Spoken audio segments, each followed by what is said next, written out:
In a much-needed effort, the government of St. Lucia has injected a total of $10 million into the education system as a means of boosting the rehabilitation of schools. Kimani Theophane has more for us in this report. The government of St. Lucia has invested $10 million in the refurbishments of schools around the island, which they describe as being in deplorable conditions for the academic year 2018 to 2019. Honorable Dr. Gail Rigobert asserts that the government will continue to invest in improving the learning and teaching conditions with the aim of having a globally competitive education system. In an interview, she shows gratitude to everyone who made the renovations possible.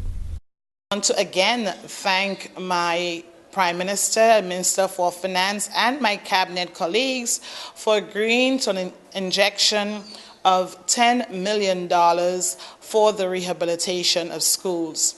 I must also thank my Director of Works, Mr. Louis Fernand, and his team of officers, technical officers and building officers, who over the last few weeks during the school break, they have had to undertake work amounting to $10 million, whereas previously their work program ran between $1.5 to $2.5 million. You can tell by that quantum the kind of effort they would have had to exert to get the work done in time. So I really want to applaud them. We did not hire any additional building officers, and that same team was able to deliver our schools to us for the reopening of school today. And this is an extraordinary feat. This ought to be recognized and applauded, and I thank them greatly for that. She also indicates that in some schools, although they have done the critical work, they have not completed the work program. Thus, she assures that some work can continue during the weekend and the Christmas break.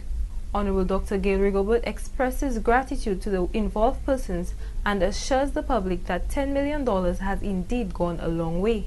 So let me thank everyone who's been involved in delivering this rehabilitation program.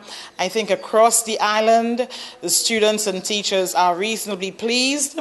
Admittedly, and I've said it before, $10 million only represents a quarter of what it is estimated that we would need to bring every school on island to an acceptable standard.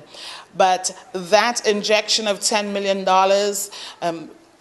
of course, has gone a long way to bring some relief to our teachers and our students.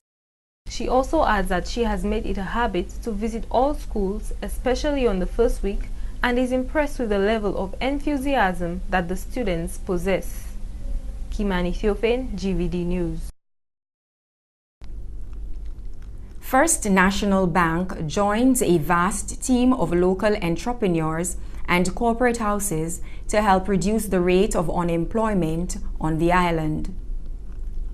The second annual Job Fair Expo, hosted by Adviz Consulting Inc., took place at the Financial Administrative Center early last month, offering young people employment and a wide range of other free services.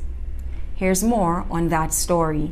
Scores of young people decided to turn their Saturday morning town ritual into a quest for education and employment thanks to the organizers of the second annual Job Fair Expo, Adviz Consulting Inc.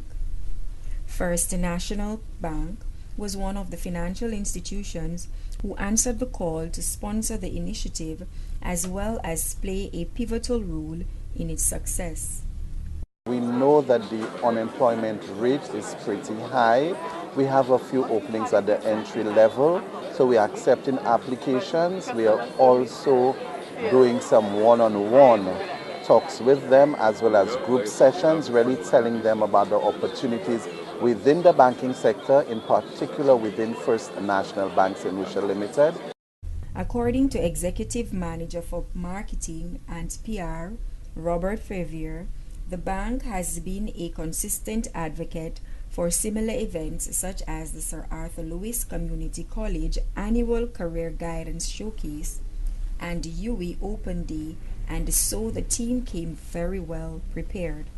Our legal officer and corporate secretary, Mr. Awijak Mangal, addressed at least 30 students, letting them know, in fact, giving them his journey, in fact, from tertiary into employment, into the world of work, and also giving them an overview of what a corporate secretary does.